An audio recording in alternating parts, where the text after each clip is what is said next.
In a world where most people live their lives without clear goals, they often find themselves entrapped in daily trivia and routines.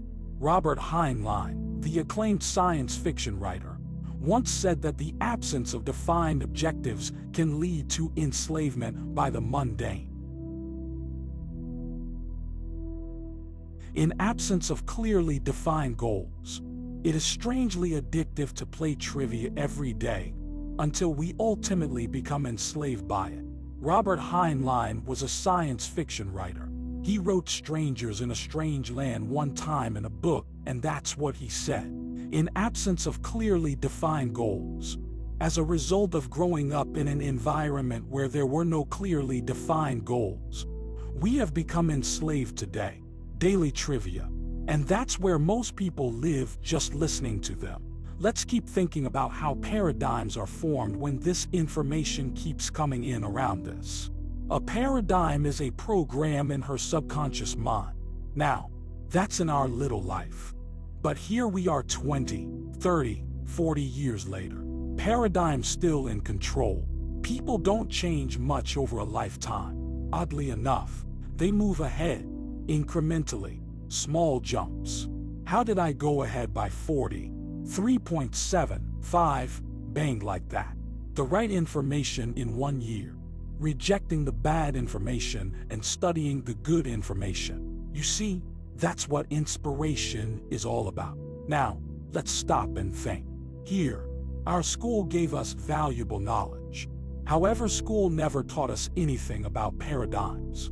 So we frequently don't do what we already know. How did its superior knowledge, inferior results, causes confusion and frustration? Let's take a look at our drawing. There's a little stick person again, and there's all the books to see what they do. You read the book, then he comes and asks your questions, and if you remember they say you've got it. Well, isn't it strange that people got it? They got all these books degrees coming off the end of their business card. But the results wouldn't indicate they know anything. Why? Because it's not knowledge. They've gotten their conscious mind producing the results. Paradigms in the subconscious mind produce results. And if a person wants to change their results, they must change their paradigm. And if they don't change the paradigm, nothing changes. Hopefully you're going to see how you can start changing your paradigm, because that is what Wolfgang wanted me to do. He said Bob shared some of the information. Let it go all over the world, just give it a let him see it. So here we are. Good stuff. Now I'm going to show you how school works. There is a person. Sensory factors are those little antennas that just came out, that are able to be seen, heard, tasted, and touched. So we go to school, we hear what the teacher says, and because here we go. Either the information. What does that mean? Well, I just showed you. The model gathering information is a bunch of ideas of books just piling up in the conscious mind, and then they check you. They ask your questions. In case you pass them, they'll say, you know, just because you can answer a question about what this man wrote, that doesn't mean you know anything about it. That's not knowing. That's remembering. That's gathering information. Basically, you hear with your ears, but you hear with your emotions. So if you want to learn what I'm saying, listen to it. You have a pretty good chance of learning. If you learn, you listen, you will learn. Now, learning is when we consciously entertain an idea. We get emotionally involved in the idea. We step on it, act on that idea, and we change the end result. You see the key here. If I back it up a moment, the key is in the doing. You gotta do it. Don't just repeat it. You gotta do it. The truth is, everybody knows how to do better than they're doing. The problem is they're not doing it. Okay, the feedback from what you do to change the result, that's the learning experience. Everything else is gathering information.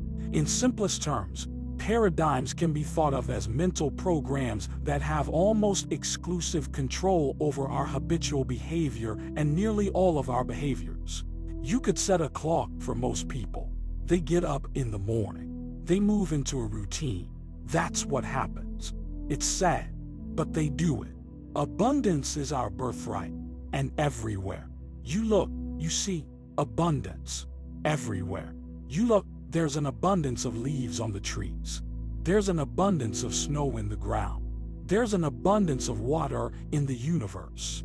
There's an abundance everywhere you go, and you and I have the ability to create an abundance. Then you have nothing with you. Nothing will be yours. Nothing will be yours to own when you arrive. You're going to leave the same way. It's like someone. He said you come in with no hair, no teeth, no money. That's the way you leave. But while you're here, you can enjoy an abundant life. It is possible to have everything you want, but you must earn it first. What would abundance be in your life? What would abundance be? To one person, there may be differences between one person and another. But keep in mind that it all begins in the mind. Most people are letting what they have now control how they see themselves. They let their bank account control them. It's their friends who let them down. They have to control them. Their circumstances and conditions make them act in the way they do. That's not where we want to go. We want to go inside. Everything starts from the inside out. So let's start over. Let's start over. If life isn't the way you want it now, make up your mind. You're going to start over. You're going to sit down. You're going to write out how you do want it. Now, we want abundance. We want an abundance of friends. We want an abundance of money. Our desire is to have all the good things in life that make us more comfortable and enable us to enjoy life to the fullest extent possible. And we can have it, but we must understand it. We can have it.